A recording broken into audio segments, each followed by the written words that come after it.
Wah, sudah aku bunuh anak ini. Itu karena kau. Coba kau tidak menghalangiku, tidak seperti ini. Wah, kau dia langsung astagfirullahaladzim. Terus bapaknya, ibunya, dan dua orang itu berteriak histeris lah. Astagfirullahaladzim, nak. Akhirnya di saat itu juga anak itu ambruk, bersimbah darah, di perutnya banyak tusukan lah. Dan tidak berpikir panjang, bapak ibunya memeluk anaknya itu. Pisaunya dilepas sambil menangis, dan yang dituduh adalah si Kodir. Hei, nak, kamu telah membunuh anakku. Kamu telah membunuh anakku. Kamu bukan menolong, malah membunuh. Maaf pak, bukan saya pak. Itu setannya ya pak, yang mengendalikan dirinya pak, mengendalikan anak bapak hingga menusuk dirinya sendiri. Saya sudah memegang tangannya, tapi dia sangat kuat pak. Bukan saya pak. Aku tidak percaya. Pasti kamu yang membunuh anakku. Akhirnya Kodir disuruh bapaknya itu, woi bapak pegang anak itu, pegang si Kodir itu, pegang lah si Kodir. Wah, si Kodir nggak bisa ngelawan lah ibaratnya. Bisa sih si Kodir kalau buat ngeluarin ilmu-ilmu jurus silatnya, tapi Kodir udahlah, buat apa aku ngelawan, biarkan, nggak apa-apa.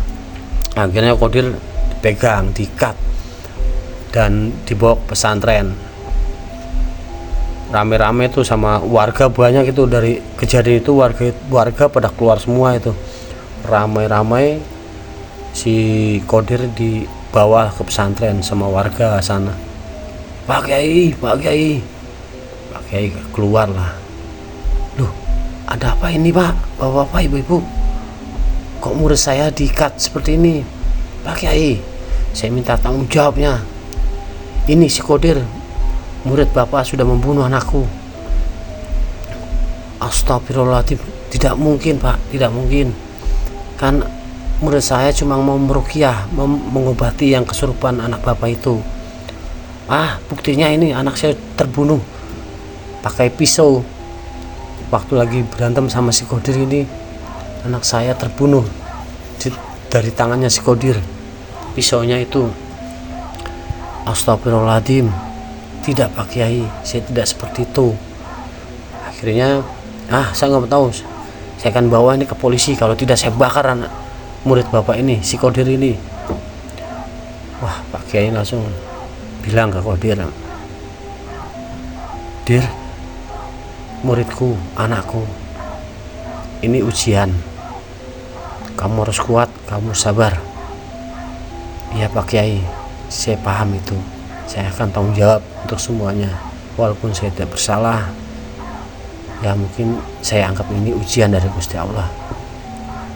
Akhirnya si Kodir diseret lah, dibawa ke kepolisian lah, naik mobil pick up itu kan agak jauh lah kepolisian nih di kota. Akhirnya sampai kepolisian, si Kodir penjara dengan BAP pembunuhan, dan di sidang si Kodir kena hukuman 10 tahun, kurang lebih 10 tahun. Nah, si Kodir setelah itu si Kodir masuk penjara dan dipindah ke lapas. lapasnya itu mengerikan sekali ya. Banyak apa ya, gali-gali lah, banyak preman di sana. Dan masuk penjara, biasalah si Qadir perkenalan dipukuli, babu tendang ya. Tapi si Qadir nggak melawan lah, dia hanya diam, dia membaca istighfar, astagfirullah, dan berzikirlah, menyebut asma Allah. Setelah itu ada salah satu narapidana kesurupan lah di dalam lapas itu, kesurupan kemasukan jin atau apalah itu, dengan wajah seram sekali, sangar, dengan suara yang berbeda, menyeret si Qadir itu dari ruangannya, dibawa ke tempat kayak model tempat inilah, ada tempat olahraga seperti itu di dalam lapas itu. Dan di situ ada tiang gantungan, entah dari mana orang-orang itu mendapatkan rantai panjang sekali dan dililitkan ke lehernya Qadir. Si Qadir, wah, akhirnya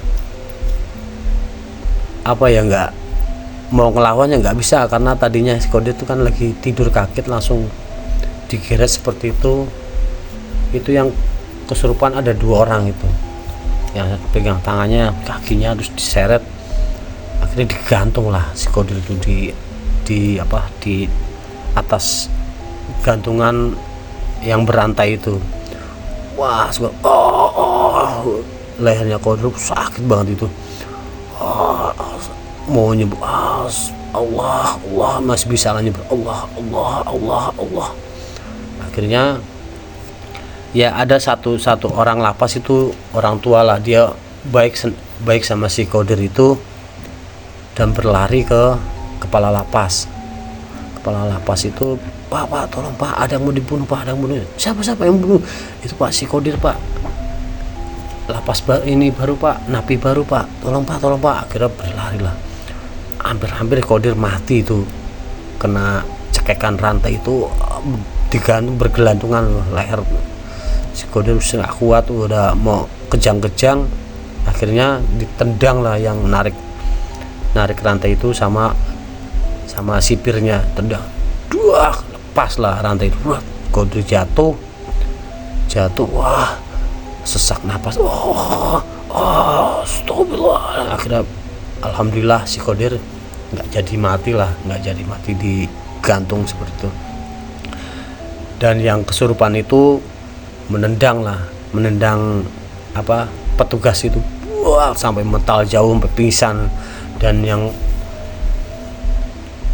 bapak yang tua itu ketakutan lah, dia di pojok langsung ketakutan sekali. Dan petugasnya itu ada 3, semuanya mental semua, ditendang, dicekik. Akhirnya Qadir bangun dengan melapaskan asma Allah, dan membacaan doa surat apa, langsung berlari memegang kepalanya si orang itu yang ingin membunuh si Qadir. 2 orang ini, wah, berantem lah situ, babu berantem, terkenal lah si Qadir, tendangan apa itu, nyusruk lagi, wah, berdarah lah si Qadir lah. Akhirnya dengan bacaan apa, dengan dia punya ilmu kanuragan apa, dikeluarin lah semua. Ada kilatan biru lah di tangannya Qadir. Dengan bacaan langsung dilempar ke orang itu yang jahat, 2 itu yang ingin membunuh si Qadir. 2 langsung mental, terprosok, jatuh ya, terguling-guling. Dan disitulah sadar tuh orang 2 itu, sadar setannya itu udah keluar lah dari tubuhnya karena kepanasan, hilang, sadar. Langsung membangunkan dengan bacaan apalah, si Qadir itu mengusap kepalanya orang 2 itu, langsung udah hilang itu. Dan petugas lapasnya sadar. Akhirnya selesai semua, besokannya lagi terjadilah seperti itu lagi. Wah, si Kodir lagi tidur langsung kepalanya mau ditancap sama pisau atau apa ya, kayak model obeng kayak gitu, mau ditancap. Untungnya